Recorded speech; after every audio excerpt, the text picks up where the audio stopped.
আন্তর্জাতিক টেস্ট এবং টি-20 ক্রিকেট থেকে অবসর নিলেন বাংলাদেশি অলরাউন্ডার সাকিব আল হাসান।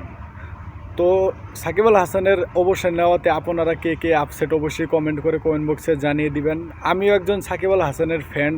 সাকিব আল হাসানের জন্য মূলত এই ইউটিউব চ্যানেলটি খুলেছিলাম যেন তাকে নিয়ে ভিডিও বানাতে পারি এবং ক্রিকেট রিলেটেডের ভিডিও বানাতে পারি। তো তিনি হঠাৎই আজকে কানপুরে দ্বিতীয় টেস্টের আগে বাংলাদেশ বনাম ইন্ডিয়ার দ্বিতীয় টেস্টের আগে অবসরের ঘোষণা প্রকাশ করলেন।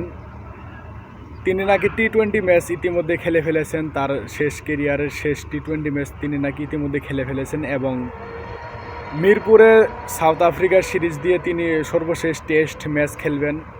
তো এতেও এই নিউজটি শোনাতে অনেকটাই খারাপ লাগতেছে। তো আপনাদের কার কার আমার মতো খারাপ লাগতেছে অবশ্যই কমেন্ট করে কমেন্ট বক্সে জানিয়ে দিবেন। তো আজকে ভিডিও বানানোর আর কোনো মুড নেই। তো এই পর্যন্তই, সবাই ভালো থাকবেন, সুস্থ থাকবেন, আল্লাহ হাফেজ।